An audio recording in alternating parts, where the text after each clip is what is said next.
PC gaming is totally awesome, so I'm going to give you 8 reasons as to why you should maybe consider it for your next gaming machine. On modern consoles, you're likely to get 2 quality options, and they are either performance or, well, quality. And if you're lucky, you can get a few more. However, with PC, we get to extensively change our settings, and this varies from textures, anti-aliasing, ambient occlusion, resolution, even upscaling and newer additions like frame generation and stuff like that, which will allow us to fully customize our PC gaming experience. But this doesn't mean you have to tweak your settings, as by default the game will select a preset according to your PC's hardware, and you can always leave it at that because 9 times out of 10 it's pretty accurate. And speaking of presets, the developers will offer quite a bit more than console. It'll either be like very low, low, medium, high and ultra, or a mix of quite a few of those depending on the game. So you can always choose which sort of preset you want to play at. So whether it be 30 FPS on the highest preset or 60 plus on a medium preset, or if you tweaked it a bit, you can always do that on PC, which is simply not an option on console. Unlike with the consoles where Sony and Microsoft will give you like 2 different hardware configurations, there are tens of thousands of different hardware specs you can go with PC gaming. If you want to go all out on your processor because you're mainly playing competitive games at 1080p where the CPU matters quite a bit, or in strategy games where the CPU does get hit pretty hard, you can go with like a 9800X 3D and maybe go a bit lower on the GPU. Or you can flip this on its head. If you want to play at 4K, you can go out with that RTX 4090 and get like a mid-range Ryzen 7, like a 7700X. And this is incredibly powerful, particularly with PC builders like us here on the channel, as we can spec our PCs differently. Like, I've gone with Intel because Intel's better for video editing, particularly with the footage that I use, and it's also pretty good for gaming as well when it doesn't want to blow up. Anyways, reasons like these are why PC gaming is so special and important to me, and probably to a lot of you other PC gamers out there as well.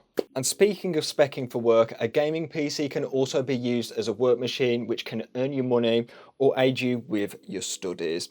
And odds are, if you've got a pretty decent gaming rig, it can be a good video editing PC as well. You might think that you need the high-end CPUs and GPUs and lots of RAM in order to edit videos. This isn't always the case, as basically any gaming PC built within the last sort of decade can indeed edit videos. It just depends how well it can do that and how quick. And a prime example of this is this PC we've got here. I've spec'd it with an RTX 3080 and 13700K from Intel, so it's naturally a good gaming rig and editing PC, and the only thing that really sets it apart is the 64GB of RAM, which is very overkill for a gaming rig. You don't need that much, but for editing 4K Sony footage, yeah, it does help out. And even then, a decent gaming PC is also a very good streaming PC. With the hardware encoders we're getting on particularly the newer Nvidia graphics cards, and even Intel as well. Intel's got really good encoders. Yeah, you don't need a beefy CPU to stream anymore because the graphics card's got you covered. And even then, if your PC is a bit old and you can't really edit that well, or you can't really stream, you can use it to do basic tasks like emails and doing your taxes and studying.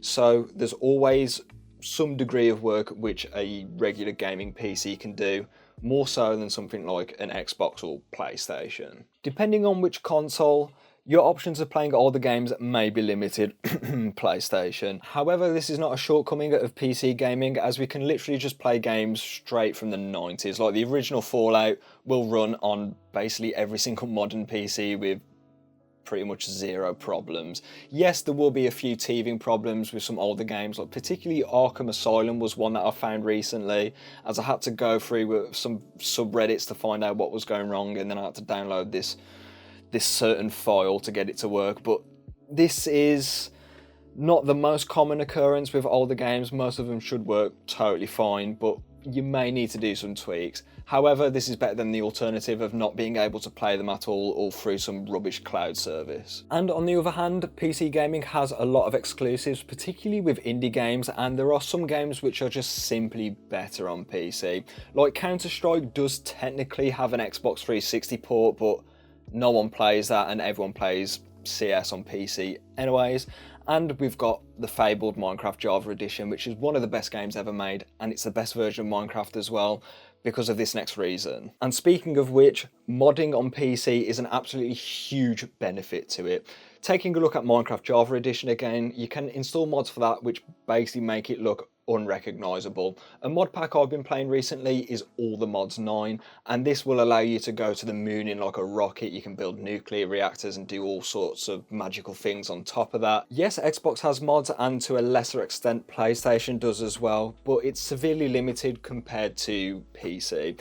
If we take Skyrim and Fallout as an example, you can mod these pretty extensively on the Xbox, but there is a 5 gig limit, I believe, and you can only download from Bethesda's site. However, on the PC versions of these games, the amount of mods you can install are however you dare install, or how much your PC can handle, and you're not stuck to Bethesda's site. You can go to any site you dare please, so that's a pretty big win for PC if you ask me. On the other side of the spectrum is competitive gaming, where there shouldn't be any modding, at least if there isn't any foul play.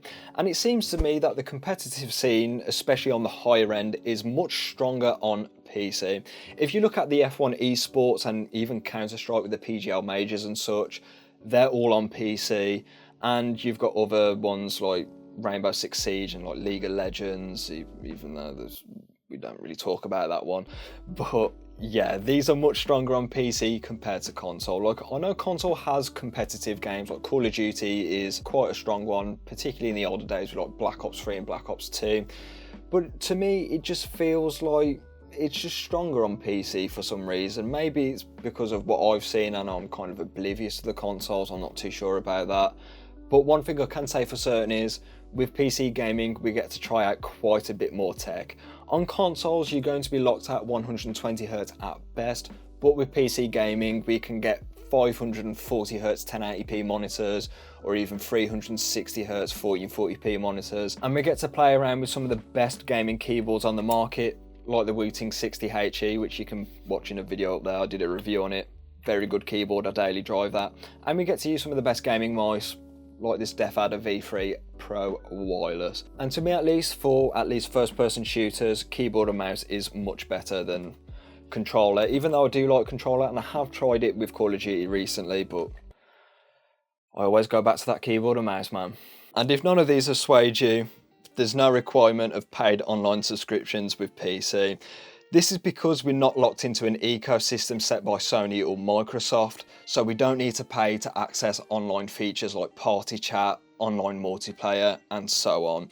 If Steam or Epic Games tried to do this, people would simply just move to another storefront and play their games there, as yeah, with PC gaming, we have a lot of choice. Yes, there are some games with paid online subscriptions, particularly MMOs, but 99.9999% of games do not require this. And on top of that, PC games are often a bit cheaper than their console counterparts, so in the long run, you might end up saving money compared to a console, and you might get a better gaming experience while you're at it. So this is why I think you should consider joining PC Master Race. Don't let those RTX 4090 beta kids get to you. They're pretty annoying. We don't accept those, because if you've got a little laptop or a pretty decent gaming PC, you're a part of PC Master Race. So if you want to see how we built this PC here, you can watch that in the video up there. With that being said, I'll catch you in the next one.